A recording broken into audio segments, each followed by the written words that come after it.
Hey, what's up guys? How you doing? So I thought I would bring back something that I haven't done for a very long time. The last time I had a video like this was July 2013. Now that was not last year, but the year before that. And not only the year before that, but the middle of the year before that. So it was actually quite a long time ago. I would say a year and a half, and that is incredible. So at that time I was celebrating my 1,000th subscriber, and now that I'm almost at 4,000, I could say that it's been a hell of a journey and I've enjoyed it very thoroughly. Now we are now going to look at the worst cards in Yu-Gi-Oh! Number 3. Now these ones have been picked out, selected by you guys in the chat of the previous video. Of course, I've given you guys a year and a half to come up with something, and I think that some of the stuff that you guys have picked are pretty solid. I like them. They're pretty good. So I can see what you're thinking, and of course, a lot of people complain these cards that I pick out. Oh, there's counters for them. Oh, they, it's not like they're really broke. They're not crap. They're just that you're not using them properly. It's like, yeah, of course, every card in the game has a use. Okay, every card functions within the boundaries of the mechanics of the game. So therefore, at some degree, there is some versatility in every card. Okay, but it's still subjective and objective in some degrees that some cards are actually really terrible. So we can still look at certain cards and we can discuss them and say how bad they are, and it's still valid because even though they have synergy with other cards, we know that they are still absolutely god awful. No one would ever play them in casual, in competitive. Nobody would ever play them. They're just god awful. So the worst cards in Yu-Gi-Oh! 3, let's do this. So, the first one on my list is Single Purchase. I saw this one on my comments on my second worst cards video, and I was very surprised by it, because I thought, oh my god, I like the artwork, it must be interesting. If you have 3 or more cards in your hand, other than this card, and none of them are monsters, banish your entire hand face up. Add 1 monster from your deck to your hand. If you do, you cannot normal or special summon any monsters for the rest of that turn except monsters with that name. Okay, so let's break this down, okay? So you need to have 4 cards in your hand, including this card, so you can activate it in the first place, okay? None of those other 3 cards in your hand can be monsters, so they have to be important spells and traps, MSTs, bottomless trap pulls, really good cards, and we want you to discard them all, right? No, banish your entire hand face up, okay? So that's it, they're gone. And then you add any monster you want in the entire game from your deck to your hand, okay? So if you have field stuff already, like for instance, want a special summon with Valhalla, Hall of the Fallen, for example, then you can go and get yourself Christia, special summon Christia, okay? So that's great, but you just took away your entire hand. You banish your entire hand face up. You add the Christia. Oh, what happens then? You lose so much with this card that it's awful. It's so bad. There are so many other ways to do the same thing, but without discarding or banishing your entire hand of spells and traps that you would rather have in your hand in the first place. So, is this one of the worst cards in recent times? I would say yes. It's by far one of the worst cards I have ever seen in my entire life. Oh my god, it's so fucking bad. Jesus Christ, why has it got Polyduality? Don't put Polyduality on a card like this. Polyduality should be on good cards because it's a good card that, you're just slandering off a good card. Okay, just stop it. You're making me sick. Yadu-Karu.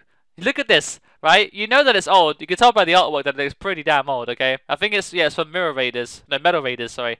Very, very old card. So I'm going to give a benefit of the doubt as I do with every old card because it's no longer relevant. That's fine.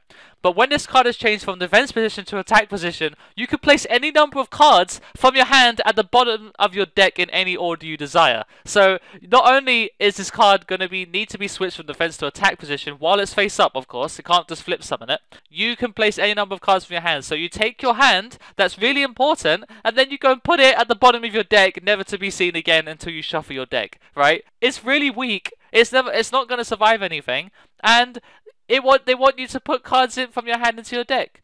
It's like you cannot. There is no way for you to plus off this card unless you use something like Serpentine Princess, right, which lets you special summon a monster when it's returned to the deck. Even then, Yadu-Karu is incredibly stupid. Okay, it makes no sense. The card is absolutely awful. And just reading the card again, I feel like I'm getting dumber the more times I read it. For God's sake. Okay, another one that you guys voted for was Unfortunate Report.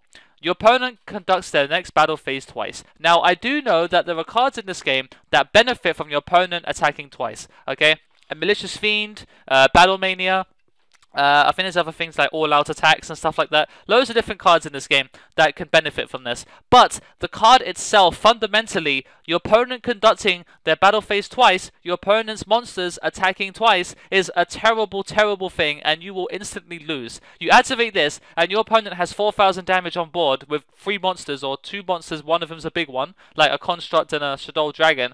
You'd activate this and you instantly lose, right? Why would you do that to yourself? Are you that stupid that you would let them conduct their battle phase twice? So if you don't have the combo pieces for this card, like the other cards that force your opponent to attack, then this card is garbage. It's just terrible. It's so inconsistent, situational, and it causes you to lose faster than I don't think any other card in the game can do. Even Wall of Light is better, because at least then you actually get to stop them from attacking. But, you know, Unfortunate Report just kills you instantly. It's really depressing.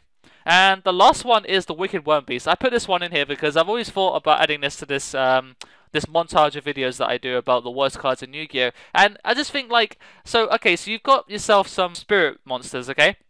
Spirit monsters are a problem because they're not a problem for the game, they're not broken or anything, but they are annoying in the sense that when you summon one, they go back to your hand in the end phase. Now, the Wicked Wyrmbeast is not a spirit, and it has absolutely no effect other than the fact that it returns itself to the hand during the end phase. Now, you can combine it with cards that benefit when cards go back to the hand, okay, like Spring of Rebirth and so on. But this card actually does nothing. It does absolutely nothing. Oh, summon, attack, return to the hand. I'd rather have a 1400 monster that doesn't go back to the hand, okay, and it has no other effect, okay. Beast is okay, Earth is okay, level 3 is okay, but there are so many other level 3 Earth beasts that you would rather go into. And I remember seeing on the Wikia that you can summon this with Rescue Cat. Now, if you could summon this with Rescue Cat, it would get a few more points. But Rescue Cat is banned, and it will be banned for the foreseeable future because of other cards in the game. So Wicked Wyrmbeast is literally one of the worst monsters in the existence of the game. It has nothing for you. It will just ultimately just piss you off every time.